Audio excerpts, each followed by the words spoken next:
5 साल की उम्र में मैंने अपने पिता को खो दिया। काफी संघर्ष के साथ हमारी जिंदगी बीती।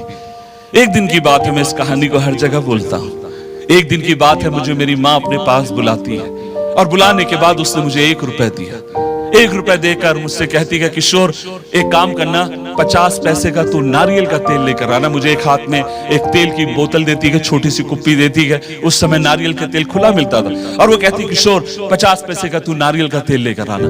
मैंने कहा ठीक है। मैं और मेरी माँ उस समय तैयार हो रही थी क्योंकि उसको कोर्ट जाना था और मेरे घर से जो जिला है या कोर्ट जो था नागपुर शहर में जहां मैं रहता हूं 7 किलोमीटर दूर था और उस समय सरकारी बस से 50 पैसा किराया है। सो मेरी माँ ये सोचती है 50 पैसे का नारियल का तेल किशोर लेकर आएगा, 50 पैसे जो बचा कर लेकर आएगा, एक तरफ से वो बस में जाएगी और दूसरे तरफ से 7 किलोमीटर वो पैदल आ जाएगी। सो उसने मुझे बोलकर भेजा, किशोर 50 पैसे का नारियल का तेल लेकर।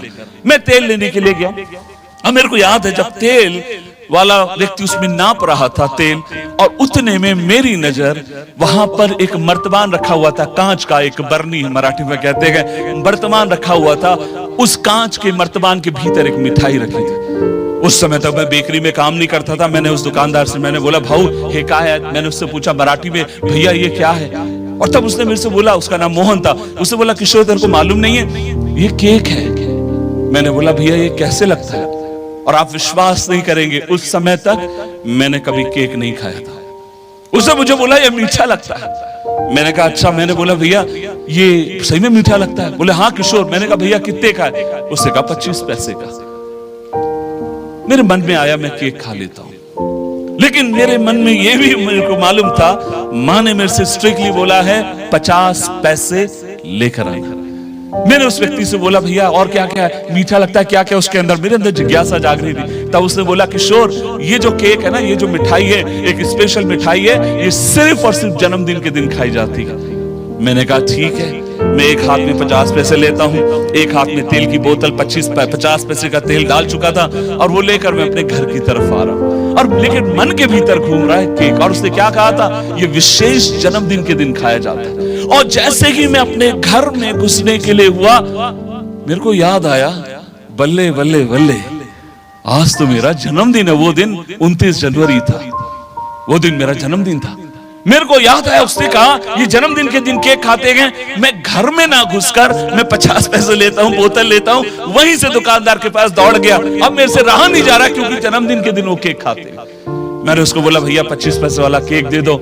मैंने केक खाया। देखिए मैं बहुत अच्छा बच्चा था, आधा केक खाया, आधा माँ के लिए रखा, लेकिन पेट में केक अंदर मैंने नहीं गटका, मुंह के अंदर गोल गोल गोल गोल घुमाता रहा, क्योंकि मेरे को मालूम था अगर चला गया भीतर फिर मालूम नहीं दोबारा मिलेगा कि नहीं मिलेगा। और जैसे मैं घर पहुंचा, बहुत देर हो गई, फिर लौट कर गया था, मेरी माँ दरवाजे के सामने खड़ी है, बोली क्यों रे तेरे को इतने टाइम क्यों हो गई? मैंने बोला माँ बहुत भीड़ थी वहां पर, और जैसी माँ को देखा केक में गटक गया अंदर। मेरी माँ ने कहा तेल ले आया? मैंने कहा माँ ये है। माँ ने बोला बाकी के 50 पैसे कहाँ है? मैंने माँ को 25 पैसे निकाल के दिए। मेरी माँ ने मेरी तरफ देखकर कहा, किशोर बाकी के 25 पैसे कहाँ है? जो केक मैंने आधा बचा के रखा था वो केक मैंने निकाला। मैंने कहा माँ ये। किशोर ये क्या है? मैंने कहा माँ ये केक है। किशोर तूने केक खाया? मैंने कहा हाँ माँ मैंने केक खाया। और इससे पहले मैं ज्यादा एक्सप्लेन करता, मेरी माँ ने मुझे जोर से थप्पड़ मारा, मैं जमीन में गिर गया, मेरा केक पलंग के नीचे। और मेरी माँ मुझे बहुत मार रही है, मेरी माँ मुझे बहुत पीट रही है और बहुत मुझे मार रही है। और वो गुस्से में भी गए, किशोर अब मेरे को तूने पैसे खर्चा कर दिए ना, अब मेरे को 7 किलोमीटर जाना है, 7 किलोमीटर आना है, 14 किलोमीटर मेरे को चलना है। किशोर अब मैं कैसे जाऊंगी? मेरे लिए बहुत मुश्किल होगा। और वो गुस्से में आकर मुझे मार रही, और जब मार मेरे सहने के बाहर होगी, मैंने उसके हाथ में पकड़ कर कहा, मैंने कहा माँ एक बार रुको रुको रुको, एक बार पूछ तो लो मैंने केक क्यों खाया? उसने कहा तू पैसा खर्चा करना चाहता ना इसलिए खाया। मैंने कहा माँ मैं पैसा खर्चा चाहता हूँ, ये बात सच है, लेकिन आज मेरा जन्मदिन है। मेरी माँ ने पूछा आज क्यों, कौन सी तारीख है? मैंने कहा आप माँ भूल गई, आज 29 जनवरी है, मेरा जन्मदिन है। मेरी माँ ने तुरंत कैलेंडर देखा, बोला अरे बेटा मेरे ध्यान से उतर गए, तेरा जन्मदिन है। मेरे को मालूम पड़ गया, मेरी माँ हो गई नरम और मैं हो गया सख्त।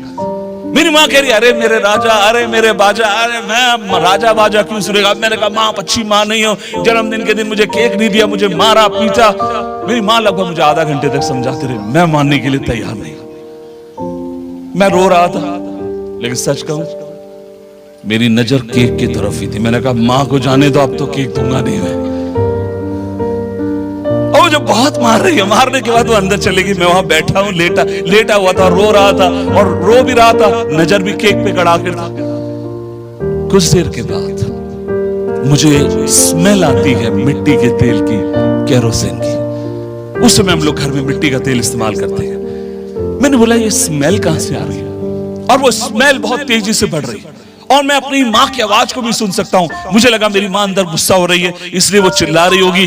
धीरे से उठकर मैं पीछे के रूम में जाता हूं और मैं आज भी कभी भूल नहीं सकता। मेरे घर में 5 लीटर मिट्टी का तेल है। मेरी माँ अपने पर उंडेल चुकी है, उसके हाथ में माचिस है, वो अपने आप को जिंदा जलाना चाहती है। मुझे लगा मैंने 25 पैसे का केक खा लिया, इसलिए मेरी माँ मरना चाहती, लेकिन वो इसलिए मरना चाहती थी, मेरे जन्मदिन के दिन वो मुझे 25 पैसे का केक नहीं खिला पाई। मुझे अभी भी याद है, मैं जाकर उसको पीछे से पकड़ता हूं और मैं जोर जोर से रोने लगा। मुझे लगा मैंने केक खा लिया, 25 पैसे खर्चा कर लिए, इसलिए वो मरना चाहती है, लेकिन वो इसलिए मरना चाहती है क्योंकि वो मेरे जन्मदिन में केक नहीं दे पाई और मैं उसको पकड़ कर रो रहा हूं, चिल्ला रहा हूं। उस समय तक हम लोग प्रभु को नहीं जानते गए। मैं रो रहा हूं, मैं कह रहा हूं मां कुछ भी हो जाए, आप हमको छोड़कर मत जाइए, आप मर गई, हमारा क्या होगा। कोई नहीं था सुनने वाला, लेकिन मैं सोचता हूं स्वर्ग का परमेश्वर उस दिन मेरे घर के ऊपर देख रहा था। आप कहेंगे भाई ये तो मेरे घर की कहानी है, तो फिर मैं आपसे कहना चाहता हूं आपकी कहानी यहीं पर नहीं रुकेगी।